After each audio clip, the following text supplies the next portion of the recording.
قابل احترام بزرگوں، محترم دوستوں اور ساتھیوں، اللہ تبارک و تعالی نے قرآن حکیم فرقان حمید کے اندر انسانی زندگی کی ایک مثال بیان فرمائی ہے۔ اللہ جل شانہ ارشاد فرماتے ہیں انما مثل الحیات الدنیا کماء انزلناہ۔ بارہا ہم اس مثال کا تذکرہ کر چکے ہیں کہ اللہ جل شانہ قرآن میں انسان کو کہتا ہے کہ تمہاری یہ زندگی ناپائیدار ہے، یہ حقیقی زندگی نہیں ہے، اور اس کی بھی کوئی بھی لمحہ، کوئی بھی صورت وہ یقینی نہیں ہے، بلکہ مشکوک ہوتا ہے۔ کیا ہے کہ ایک انسان کسی چیز کے بارے میں ارادہ کرتا ہے کہ میں ایسا کر لوں گا اور یہ کر لوں گا، وہ کر لوں گا، لیکن جب وقت آتا ہے تو کبھی وہی صورت انسان اختیار کر لیتا ہے جس کے بارے میں اس نے سوچا ہوا ہوتا ہے، اور کبھی ایسا ہوتا ہے کہ اس کے قریب قریب بھی نہیں پہنچ پاتا۔ حضرت علی رضی اللہ تعالی عنہ فرماتے ہیں کہ میں نے اللہ تبارک و تعالی کی پہچان اپنے ارادوں کے ٹوٹنے سے کیا۔ میں کسی چیز کا ارادہ کرتا ہوں اور سارے کے سارے اسباب میرے پاس ہوتے ہیں، اس کے باوجود وہ کام نہیں ہو پاتا، اور اس لیے نہیں ہو پاتا کیونکہ وہ میری چاہت ہے لیکن میرے رب کی چاہت نہیں ہے۔ وہ تو جو اللہ تبارک و تعالی کی مرضی اور منشا ہوتا ہے وہ اللہ جل شانہ انسان کی زندگی میں کر کے ہی رہتے ہیں، چاہے اس کو پسند ہو یا نہ ہو۔ بہت سارے امور ایسے ہوتے ہیں جو انسان کے لیے ناگوار اور ناپسندیدہ ہوتے ہیں، اور کبھی بھی کسی انسان کے دل میں خواہش اور طلب نہیں ہوتی ہے کہ اس طرح کا کوئی معاملہ پیش آ جائے، لیکن اس کے باوجود ان لمحات کو اور ان کیفیات سے انسان کو گزرنا پڑتا ہے، وہ لمحات دیکھنے پڑتے ہیں۔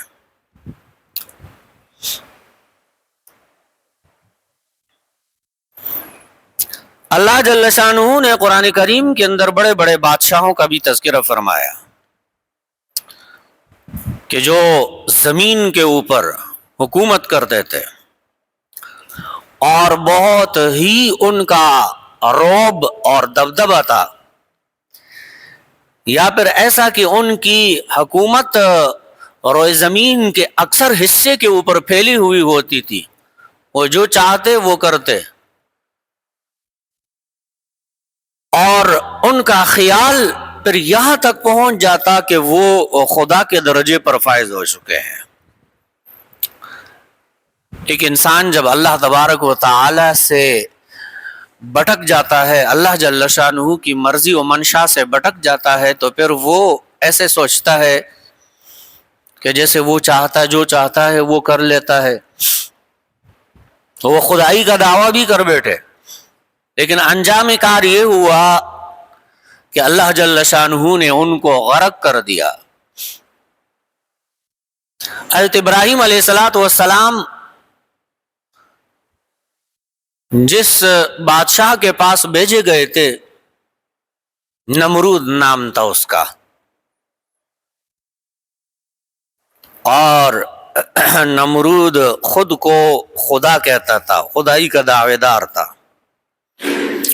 لوگوں کو اس نے اس بات کے لیے مجبور کیا تھا کہ لوگ اس کی بندگی کرے، اس کی عبادت کرے۔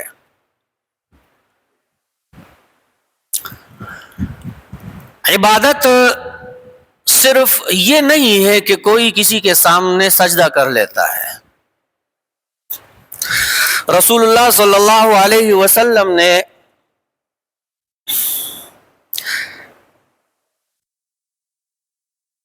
ایک صحابی ہے،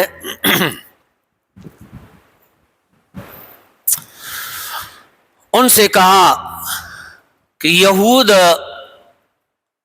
وہ اپنے جو پادری ہوتے ہیں ان کو خدا کا درجہ دیتے ہیں۔ حضرت عبداللہ ابن سلام رضی اللہ تعالی عنہ کو کہا،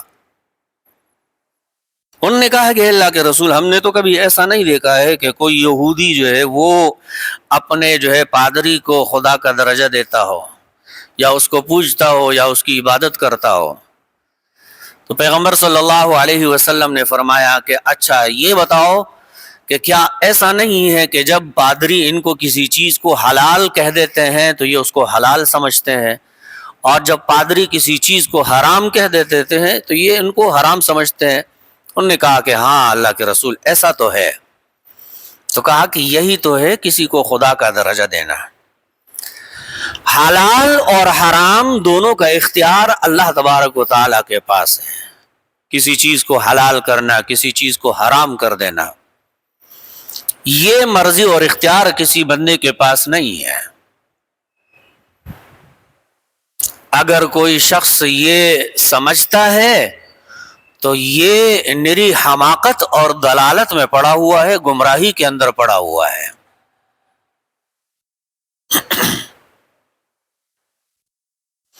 پیغمبر صلی اللہ علیہ وسلم نے ایک موقع پر ارشاد فرمایا کہ میں شہد کا استعمال نہیں کروں گا اور یہ میں اپنے آپ پر حرام کرتا ہوں۔ قرآن کریم میں اللہ تبارک و تعالی نے سورۃ نازل فرمائی، یا ایھا النبی لم تحرم ما احل اللہ لک تبتغی مرضات ازواجک واللہ غفور رحیم۔ اے پیغمبر، تیرے پاس یہ اختیار نہیں ہے کہ تم کسی چیز کو حرام قرار دے دو۔ لم تحرم ما احل اللہ لک تبتغی مرضات ازواجک، آپ اپنی ازواج مطہرات کی خوشنودی کو دیکھ رہے ہیں۔ واللہ غفور الرحیم، اللہ تبارک و تعالی معاف کرنے والے ہیں، مہربان ہے۔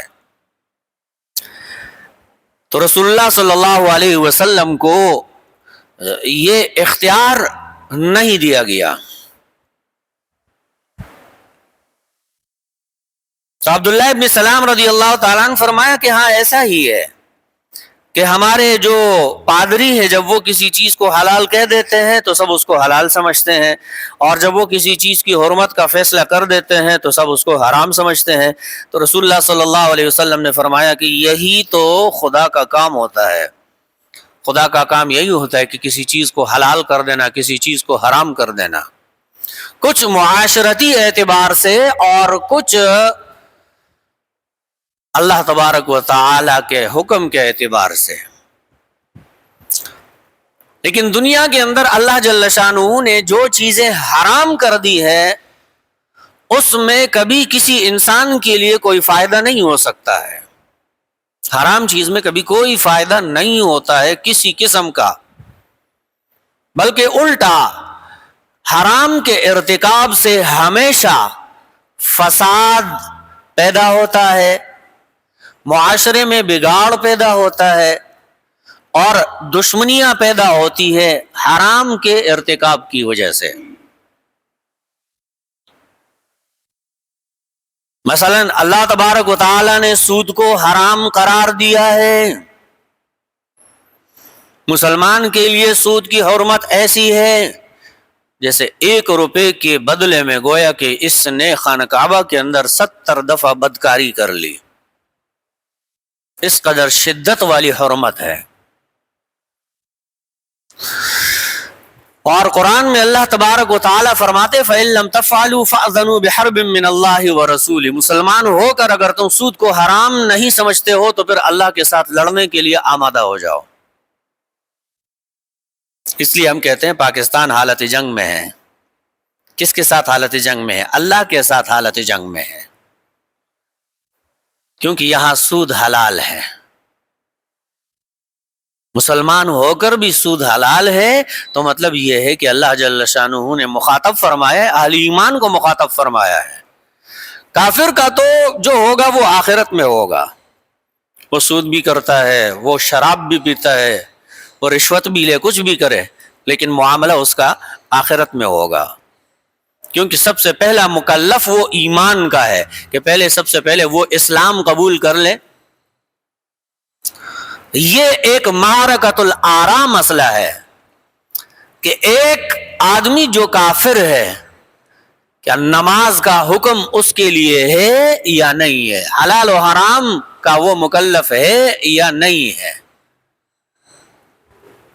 ایک اختلافی مسئلہ ہے۔ لیکن حقیقت یہ ہے کہ سب سے پہلے کافر اسلام کا مکلف ہے، جب وہ ایمان قبول کر لے گا تب نماز کا مکلف ہے۔ اگر کافر کفر پر رہتے ہوئے نماز پڑھتا ہے تو اس کی نماز کا کیا فائدہ؟ کچھ بھی فائدہ نہیں ہے۔ کافر اگر روزہ رکھے تو روزہ رکھنے کا کوئی فائدہ ہے اس کا، جبکہ دل میں ایمان ہی نہیں ہے، اور اصل کنجی جو ہے وہ ایمان ہے۔ کافر اگر حج کرے تو اس کے حج کا کوئی فائدہ ہوگا؟ کچھ بھی نہیں ہوگا جب تک ایمان قبول نہیں کر دیتا۔ کافر اگر کوئی رفاہی ادارہ چلاتا ہو، انسانیت کی خدمت کے نام پر سارے لوگوں کو خوشیاں دیتا ہو، ان کو ضرورت کی چیزیں دیتا ہو، ان کو کھلاتا پلاتا ہو، تو کیا ان تمام چیزوں کا اس کو کوئی فائدہ ہوگا؟ نہیں ہوگا، کیونکہ ایمان نہیں ہے۔ تو سب سے پہلے مکلف جو ہے وہ کافر، وہ ایمان کا ہے۔ باقی حلال و حرام کے جو مسائل ہیں یہ سب مسلمانوں کے لیے ہے، اور مسلمان کے لیے اللہ نے کہہ دیا ہے کہ سود کو حرام قرار دے دو ورنہ تو تم پھر میرے ساتھ لڑنے کے لیے تیار ہو جاؤ۔ ہم بار بار روتے ہیں کہ پاکستان ترقی کیوں نہیں کر رہا، 78 سال ہو گئے، جو ان کے بعد آزاد ہوئے انہوں نے بڑی ترقیاں کر لی، چین نے کر لی، انڈونیشیا نے ترقیاں کر لی، پاکستان کیوں نہیں کر رہا؟ پاکستان کبھی کرے گا بھی نہیں، کیونکہ یہاں پر اللہ تبارک و تعالیٰ کے ساتھ علی الاعلان لڑائی جاری ہے، سود کے حلت کی صورت میں یہ سود کو حلال سمجھتے ہیں، اور رشوت ستانی کا تو مطلب کوئی انتہا ہی نہیں ہے،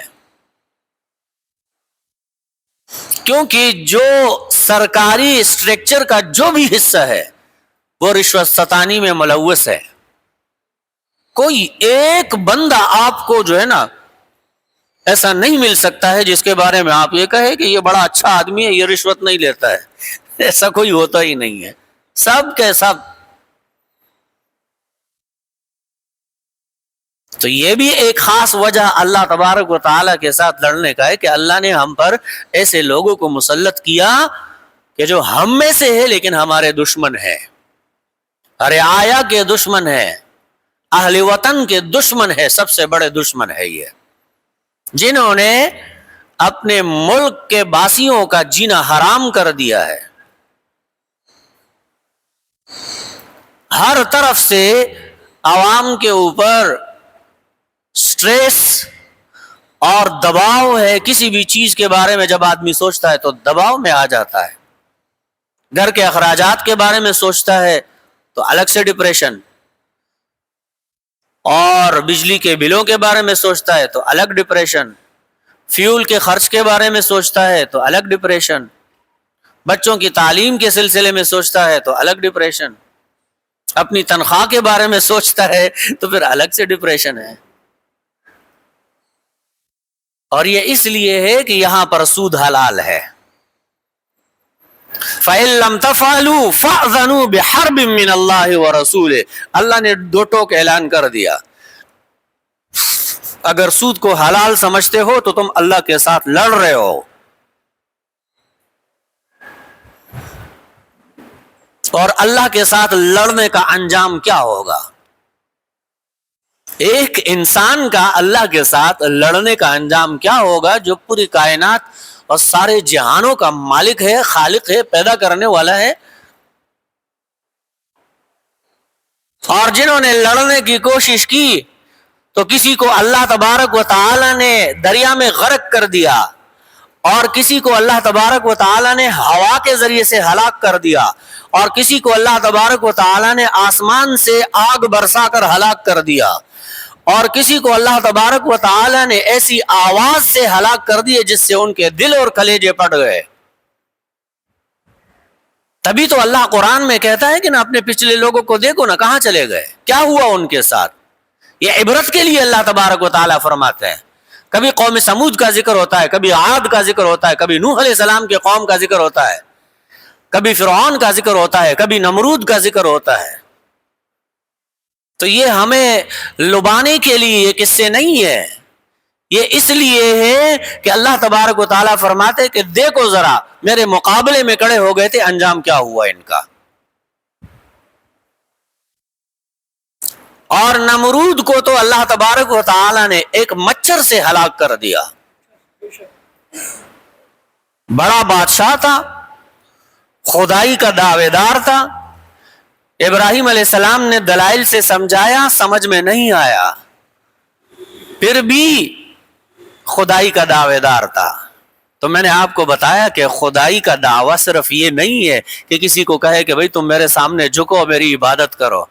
خدائی کا دعویٰ یہ بھی ہوتا ہے کہ اپنے طور پر کسی چیز کو حلال و حرام قرار دینا, اپنے طور پر کہ بھئی یہ چیز جو ہے نا یہ حلال ہے اور یہ حرام ہے, جبکہ یہ اختیار اللہ تبارک و تعالی نے رسول اللہ صلی اللہ علیہ وسلم کو بھی نہیں دیا تھا کہ وہ اپنے طور پر کسی چیز کو حلال و حرام کر دے. اچھا, نبی علیہ الصلوۃ والسلام کی زندگی کے اندر زندگی کا جو مقصد تھا, نبوت کا جو مقصد تھا, اور سب سے بڑا جو حرص تھا پیغمبر علیہ الصلوۃ والسلام کا, وہ کس چیز کا تھا؟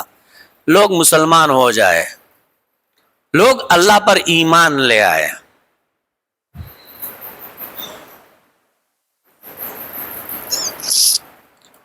اور مشرکین نے کئی دفعہ یہ نرمی بھی دکھائی اور کہا کہ بھئی قرآن کے فلاں فلاں آیت کو ختم کر دو تو ہم تجھ پر ایمان لے آئیں گے.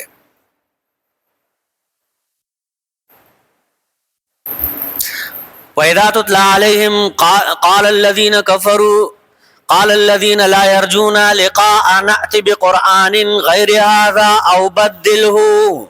سورۃ یونس میں اللہ فرماتے ہیں مشرکین نے کہا کہ آپ اس قرآن کی جگہ کوئی اور قرآن لے آئیں, یا پھر اس کے اندر جو آیتیں ہیں اس کو تبدیل کر دو تو ہم جو ہے نا آپ پر ایمان لے آئیں گے. قُلْ مَا يَكُونُ لِي أَنْ أُبَدِّلَهُ مِنْ تِلْقَاءِ نَفْسِي. اے پیغمبر آپ کہہ دیجئے میرے اختیار میں نہیں ہے کہ میں اس میں سے کوئی بھی آیت تبدیل کر دوں, قرآن کی کسی بھی آیت کو میں تبدیل کر دوں, یہ میرے اختیار میں نہیں ہے. رسول اللہ صلی اللہ علیہ وسلم نے فرمایا اگر پیغمبر صلی اللہ علیہ وسلم کی اپنی ذات کے لیے, اپنی بادشاہت کے لیے, یا لوگوں کے اوپر اپنی بڑائی جتانے کے لیے ہوتا تو پیغمبر علیہ السلام سمجھوتا کر لیتے نا, لوگ زیادہ ایمان لے آتے, پیغمبر علیہ الصلوۃ والسلام کی دنیاوی طاقت اور بڑھ جاتی. تو رسول اللہ صلی اللہ علیہ وسلم کو مقاطعے کے دن 3 سال گزارنے نہیں پڑتے جس میں کھانے پینے کو کچھ نہیں ملتا تھا. پیغمبر صلی اللہ علیہ وسلم کے صحابزادیوں کو طلاقیں دی گئی تو نبی علیہ الصلوۃ والسلام یہ نوبت کبھی نہ آنے دیتے. کفار کے ساتھ جنگیں اور لڑائی لڑنے کی نوبت کبھی نہ آتی, پھر سب خوشحال رہتے. لیکن اللہ تبارک و تعالی نے فرما دیا نا, عسیٰ ان تحبوا شیئا وہو شر لکم. ایسا ہو سکتا ہے کہ تمہیں کوئی چیز پسند ہو لیکن وہ تمہارے لیے نقصان کا ذریعہ بن جائے. وعسیٰ ان تکرہوا شیئا وہو خیر لکم. اور ایسا بھی ہو سکتا ہے کہ تم کسی چیز کو ناپسند کرو لیکن اللہ تبارک و تعالی نے اس کو تمہارے لیے خیر کا ذریعہ اور خیر کا باعث بنایا ہوا ہو.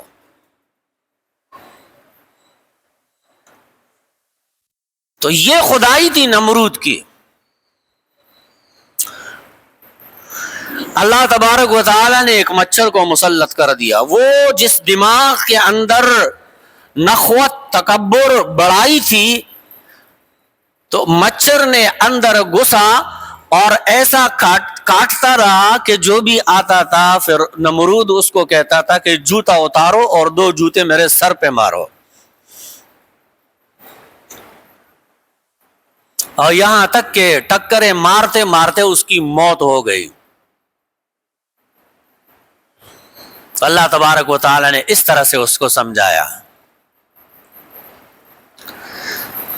قرآن کہتا ہے انما مثل الحیات الدنیا کماء انزلناہ من السماء، انسان کے اپنی ذات کے اندر کوئی حقیقت نہیں ہے، نہ اس کا ارادہ معتبر ہے۔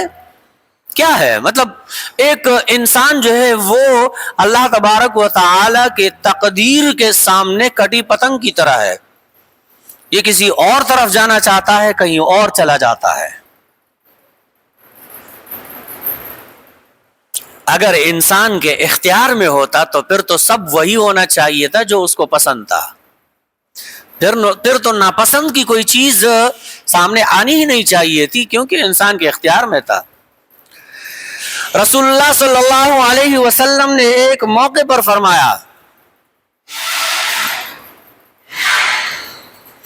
وَلَوْ كُنْتُ أَعْلَمُ الْغَيْبَ لَاسْتَكْثَرْتُ مِنَ الْخَيْرِ، اللہ کے رسول کیا فرماتے ہیں؟ وَلَوْ كُنْتُ أَعْلَمُ الْغَيْبَ، اگر میں غیب کی باتوں کو جانتا ہوتا، لَاسْتَكْثَرْتُ مِنَ الْخَيْرِ، میرے پاس تو مسلسل خیر ہی ہوتا، وَمَا مَسَّنِيَ السُّوءُ، اور کبھی مجھے کوئی تکلیف نہیں پہنچتی۔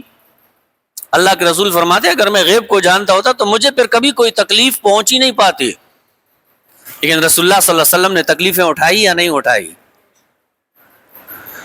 وَمَا مَسَّنِيَ السُّوءُ إِنْ أَنَا إِلَّا نَذِيرٌ وَبَشِيرٌ لِقَوْمٍ يُؤْمِنُونَ، میں اس سے زیادہ کچھ نہیں کہ مجھے اللہ تبارک و تعالی نے بشارت دینے والا اور لوگوں کو اللہ تبارک و تعالی سے ڈرانے کے لیے مجھے اللہ نے بھیجا ہے۔ تو اگر کسی بندے کا اختیار ہوتا تو پھر پیغمبر کا اختیار ہونا چاہیے تھا، لیکن پیغمبر کہتا ہے کہ میرا بھی اختیار نہیں ہے کہ میں اپنے لیے سارا کا سارا خیر جمع کروں، مجھے کبھی زندگی میں کبھی کوئی تکلیف نہ آئے، ایسا نہیں ہے۔ انما مثل الحیات الدنیا کماء انزلناہ من السماء، انسان کی زندگی کی مثال تو ایسی ہے جیسے کہ اللہ فرماتے ہیں کہ ہم آسمان سے بارش برسا دیتے ہیں۔ بارش کا نظام کس نے بنایا ہے؟ اللہ تبارک و تعالی نے بنایا ہے۔ وَيُنَزِّلُ الْغَيْثَ إِنَّ اللَّهَ عِنْدَهُ عِلْمُ السَّاعَةِ، اللہ فرماتے ہیں میرے پاس ہی ہے قیامت کا علم، قیامت کا علم میرے پاس ہے، رسول اللہ صلی اللہ علیہ وسلم کے پاس نہیں تھا، کیونکہ جبرائیل علیہ السلام آئے اور نبی علیہ السلام سے پوچھا متى الساعہ، قیامت کب ہے؟ تو رسول اللہ صلی اللہ علیہ وسلم نے جواب میں فرمایا مل مسئول عنہا بأعلم من السائل، جس سے سوال کیا جا رہا ہے وہ سوال کرنے والے سے زیادہ نہیں جانتا، یعنی جیسے تجھے نہیں پتا ویسے مجھے نہیں پتا۔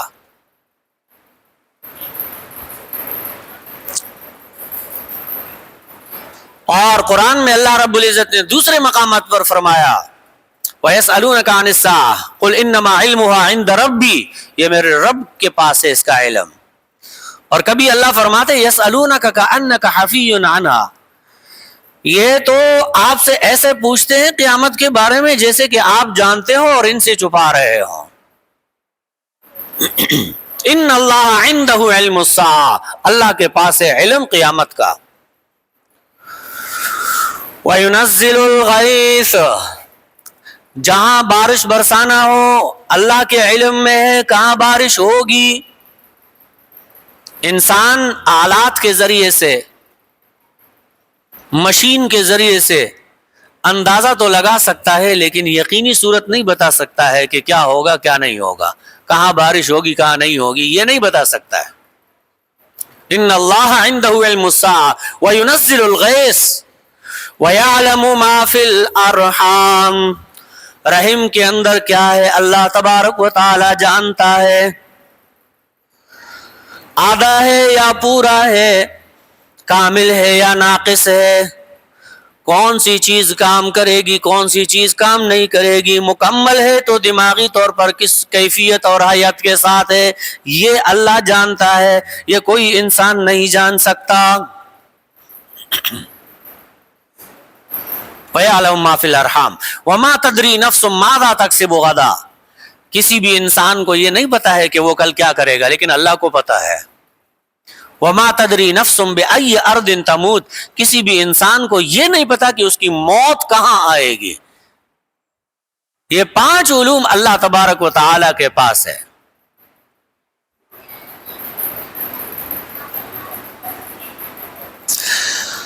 کہتے ہیں ہارون الرشید بادشاہ نے ایک دفعہ خواب دیکھا، رسول اللہ صلی اللہ علیہ وسلم کو خواب میں دیکھا، تو انہوں نے پیغمبر علیہ الصلوۃ والسلام سے پوچھا کہ اللہ کے رسول قیامت کب ہوگی؟ تو کہا کہ نبی علیہ الصلوۃ والسلام نے یہ 5 انگلیاں ایسے کر کے اشارہ کیا۔ اب جب اٹھے تو لوگوں سے پوچھنے لگے، تو کوئی کہہ رہا تھا کہ بھائی 5 صدیاں ہیں، کوئی کہہ رہا تھا کہ 5 سال ہے، کوئی کہہ رہا تھا کہ 5000 سال ہے، کیونکہ 5 کا اشارہ کیا۔ تو ایک بہت بڑے عالم سے جب پوچھا گیا تو اس نے کہا کہ نہیں، نہ 5 سال ہے نہ 5 دن ہے، یہ تو اشارہ ہے کہ بھئی یہ 5 چیزیں اللہ کو معلوم ہے، اور یہ وہ 5 چیزیں ان اللہ عنده علم الساعة وينزل الغیث ويعلم ما في الارحام وما تدری نفس ماذا تکسب غدا وما تدری نفس بأي ارض تموت ان اللہ علیم خبیر۔ اللہ خبردار بھی ہے، اللہ سب جانتا بھی ہے۔ تو اللہ جل شانہ آسمان سے بارش برساتے ہیں، اور یقین کرے اللہ جل شانہ فرماتے کہ ہم نے ہر چیز کو پانی سے پیدا کیا ہے، ہر چیز پانی سے پیدا کی گئی ہے، ہر چیز کی حیات اور زندگی وہ پانی کی وجہ سے ہے۔ اور اگر پانی نہ ہو تو کوئی بھی چیز دنیا کے اندر زندہ رہ ہی نہیں سکتی ہے، کوئی بھی چیز،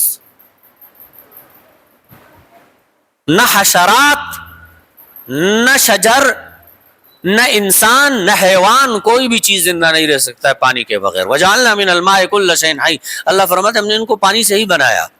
انسان کے جسم میں جب پانی کی کمی ہو جاتی ہے تو وہ مرنے کے قریب ہو جاتا ہے، ڈاکٹر کہتا ہے ڈرپ لگوا لو، پانی زیادہ پیو، یہ پیو وہ پیو، تاکہ پانی جسم کے اندر پورا ہو جائے، کیونکہ پانی کی بنیاد پر ہی قائم ہے۔ کَمَاءٍ أَنزَلْنَاهُ مِنَ السَّمَاءِ فَاخْتَلَطَ بِهِ نَبَاتُ الْأَرْضِ، اللہ فرماتے ہیں انسان کی زندگی کی مثال ایسی ہے جیسے کہ ہم نے آسمان سے بارش برسایا اور کسی زمین کے اوپر برسنے کے بعد اس زمین کے اوپر پھل اناج اگ آیا، اور دیکھنے والا اس کو یہ سمجھتا ہے کہ اب تو میں اس کے اوپر قادر ہوں۔ فَأَصْبَحَ هَشِيمًا تَذْرُوهُ الرِّيَاحُ، اور اللہ فرماتے کہ پھر ہم حکم نازل کر دیتے ہیں، تو جیسے ہم نے بارش برسایا تھا ایسے ہم اپنے کسی عذاب کو نازل کر دیتے ہیں تو وہ ایسا ہو جاتا ہے جیسے کہ راکھ کی طرح ہوا میں اڑنے لگتا ہے۔ تذروہ الریاح وکان اللہ علی کل شیء مقتدرا، اللہ تبارک و تعالی ہر چیز پر قادر ہے، ہر چیز کے اوپر قادر ہے۔ اب قرآن میں اللہ تبارک و تعالی نے 3 صفتیں بیان کی ہے انسان کو سمجھانے کے لیے۔ بھائی اللہ سنتا ہے، السمیع، خوب سننے والا، ایک ہوتا ہے سننے والا، ایک ہوتا ہے خوب سننے والا۔ ان ربی لسمیع الدعاء، میرا رب جو ہے وہ سنتا ہے پکار۔ صحیح ہے، قرآن مجید کے اندر جس نے بھی قرآن پڑھا ہے اس کو پتا ہے کہ لفظ سمیع جو ہے قرآن میں اللہ کی صفت بار بار ذکر کی گئی ہے۔ دوسری صفت اللہ رب العزت کی جو ذکر کی گئی ہے بار بار وہ ہے علیم، علیم، خوب جانتا ہے، یہاں تک کہ دل کے بید کو جانتا ہے۔ علیم بذات الصدور، سمیع بھی ہے علیم بھی ہے۔ ایک تیسری صفت ہے، تیسری صفت ہے قدیر، اللہ تبارک و تعالی قادر ہے ہر چیز کے اوپر۔ تو اب میرا سوال یہ ہے کہ جب اللہ سنتا ہے، اللہ سب جانتا ہے، اللہ ہر چیز پر قادر ہے، تو پھر کسی اور کو مدد کے لیے کیوں پکارے جا رہے ہو؟ پھر ضرورت کیا رہی؟ اور کسی اور کو مدد کے لیے پکارنا یہ تو شرک ہے اللہ کے ساتھ. تو جو غیر اللہ کو مدد کے لیے پکارتے ہیں وہ مشرک ہے اور وہ اللہ کے ان صفات کے قائل نہیں ہے. کیا جو سمیع ہے، سننے والا ہے، خوب سننے والا، جو خوب جاننے والا ہے، جو ہر چیز کے اوپر قادر ہے، اس کو کسی وسیلے کی ضرورت ہے؟ پھر تو کسی وسیلے کی ضرورت ہی نہیں رہی نا، کیونکہ اللہ نے صفات بتا دیے. اور اس کے باوجود کوئی شخص غیر اللہ کو پکارتا ہے تو اس کا مطلب یہ ہے کہ اس کو اللہ تبارک و تعالیٰ کے ان صفات یعنی اللہ کے قرآن پر ہی ایمان نہیں ہے. اس کا اللہ کے قرآن پر ہی اس کو یقین نہیں ہے. یقین ہوتا تو پھر اللہ کو چھوڑ کر کسی اور کو مدد کے لیے نہ پکارتا. تو اللہ فرماتے ہیں مثل الحیات الدنیا کماء انزلنا من السماء فاختلط به نبات الارض فاصبح هشيما تذروه الرياح وكان الله على كل شيء مقتدرا. اللہ تو ہر چیز کے اوپر قادر ہے. المال والبنون زینت الحیات الدنیا، جو چیزیں تمہیں پسند ہے دنیا کے اندر، مال اور اولاد، یہ صرف دنیا کے حد تک ساتھ رہنے والی چیزیں ہیں. آخرت میں کسی سے یہ نہیں پوچھا جائے گا تمہاری کتنی اولاد تھی، زیادہ اولاد تھی یا کم اولاد تھی، یا کسی سے یہ بھی نہیں پوچھا جائے گا کتنا مال جمع کر کے آئے ہو. المال والبنون زینت الحیات الدنیا، یہ دنیا میں ہی رہ جائیں گی. اور قیامت میں بیٹا اور باپ کا کیا رشتہ؟ بیٹا باپ سے اپنا بدلہ لینا چاہے گا اور باپ بیٹے سے اپنا بدلہ لینا چاہے گا. اللہ نے قرآن میں فرمایا فر المرء من اخیہ، آدمی بھاگتا پھرے گا اپنے بھائی سے، وَأُمِّهِ وَأَبِيهِ، اپنی ماں سے، اپنے باپ سے بھاگتا پھرے گا تاکہ کہیں مجھ سے کسی حق کا مطالبہ نہ کر دے. اور دنیا میں انسان مال اور اولاد کی محبت میں کیا کیا کر گزرتا ہے. المال والبنون زینت الحیات الدنیا، اللہ فرماتے یاد رکھو جب تک زندہ ہو تب تک تمہارے لیے یہ چیزیں خوشی کا باعث ہے، لیکن اصل میں والباقیات الصالحات، اصل چیزیں جو ہے وہ نیکیاں ہیں.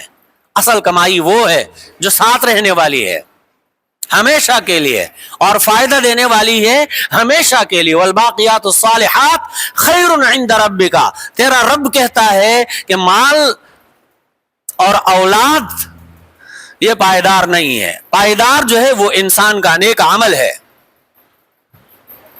یہ اللہ کا فیصلہ ہے. ثواباً اگر تم اللہ سے بدلہ چاہتے ہو تو بدلے کے لیے تمہارے پاس یہ چیزیں ہو تو اچھا بدلہ ملے گا. وَخَيْرٌ عَمَلًا، اللہ فرماتے ہیں یہ بہت بہتر ہے انسان کے امید کے لیے. امید کا بنیاد کس پر ہو؟ نیکیوں کے اوپر ہو. امید کا بنیاد لا تقنطوا من رحمت اللہ، اللہ کی رحمت سے نا امید مت ہو. گناہ کر کے تک چکے ہو تو نیکی کی طرف آنے میں دیر مت کرو. یہ مایوسی دل میں نہیں ہونی چاہیے کہ میری یہ نیکی اللہ قبول کرے گا یا نہیں کرے گا، میں تو بڑا گناہ گار ہوں. اس کا یہ مطلب نہیں ہے کہ گناہ کرتے جاؤ بغیر توبہ کے واللہ تقنطوا من رحمت اللہ. یہ معنی غلط ہے اس آیت کا. یہ غلط معنی کر رہے ہیں کہ بھائی تم گناہ کرتے جاؤ اور اللہ کے رحمت سے نا امید مت ہو اور توبہ کرنے کا کبھی سوچنا بھی مت. ایسا نہیں ہے. یہ اللہ فرماتے لا تقنطوا من رحمت اللہ، تم جب بھی اللہ کی رحمت کی طرف رجوع کرو گے تو تم خود کو مایوس نہیں پاؤ گے. اور اللہ کی رحمت کی طرف رجوع کیا ہے؟ توبہ کرنا، نیک اعمال کرنا، حسنات کرنا. اللہ جل شانہ ہمیں عمل کی توفیق عطا فرمائے. وآخر دعوانا الحمدللہ رب العالمین.